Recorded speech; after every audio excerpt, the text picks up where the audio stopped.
जब सैटेलाइट की मदद से नासा के वैज्ञानिकों ने कैलाश पर्वत को देखा तो हर कोई दंग रह गया। क्यों कैलाश पर्वत पर आज तक कोई भी चढ़ाई नहीं कर पाया? क्यों कोई हेलीकॉप्टर या हवाई जहाज भी कैलाश पर्वत के नजदीक नहीं जा सकता? कैलाश पर्वत पर चढ़ने पर आकर क्यों लगा दी गई है रोक? जानने के लिए बने रहिए। कैलाश पर्वत रहस्यों से भरा हुआ है। इससे पूरी दुनिया का सबसे रहस्यमय पर्वत माना जाता है।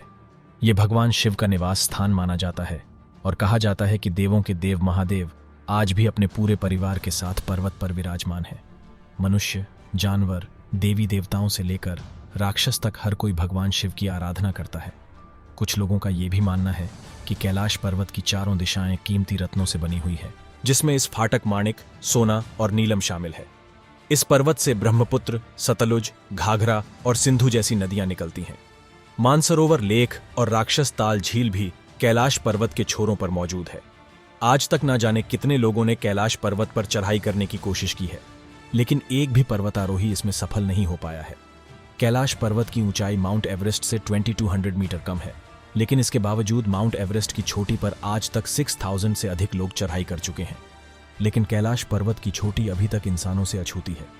माना जाता है कैलाश पर्वत पर चढ़ाई करना पूरी तरह से असंभव है और कुछ दिव्य अलौकिक शक्तियां इस पर्वत को संरक्षित करती हैं।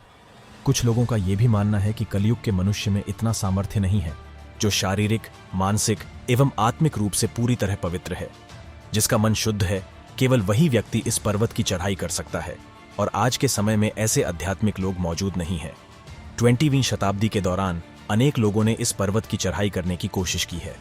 वे लोग इसमें सफल तो नहीं हो पाए, लेकिन यहां से वापस आने के बाद उन लोगों ने जो बातें बताई उन पर यकीन करना बहुत मुश्किल है। लोगों ने बताया कि इस पर्वत का मौसम कभी भी बदल जाता है, आंधी तूफान चलने लगते हैं, हिमस्खलन होने लगते हैं। पर्वत पर चढ़ते वक्त मन बहुत भारी हो जाता है, दिल भी इसी के साथ धड़कने लगता है, घबराहट होने लगती है और अंदर से आवाज आती है कि आगे नहीं बढ़ना और यहीं से वापस लौट जाएं। ऐसा दावा एक दो लोग नहीं बल्कि अब तक कई लोग कर चुके हैं। 1991 में चीन ने जापान के 717 लोगों की एक टीम तैयार की थी और उन्हें इस पर्वत की चढ़ाई की इजाजत दी गई, लेकिन हिमस्खलन के कारण उन सभी लोगों की मौत हो गई।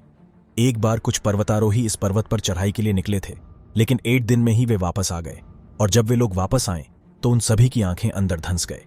नाखून और बाल बहुत ज्यादा बढ़ा गए थे और चेहरे से भी वे बूढ़े लगने लगे थे। ऐसा लग रहा था मानो वे कई सालों बाद वापस आए हैं। कहा जाता है कैलाश पर्वत पर समय बहुत तेजी से बीतता है। यहां ना तो वॉच काम करती है और ना ही कंपास। कई असफल प्रयास के बाद चीन ने सन 1996 में हेलीकॉप्टर की मदद से कैलाश पर्वत के ऊपर पहुंचने की कोशिश की। हेलीकॉप्टर में सवार लोगों ने बताया कि कैलाश पर्वत पर बहुत ज्यादा एवलासिस हो रहे थे।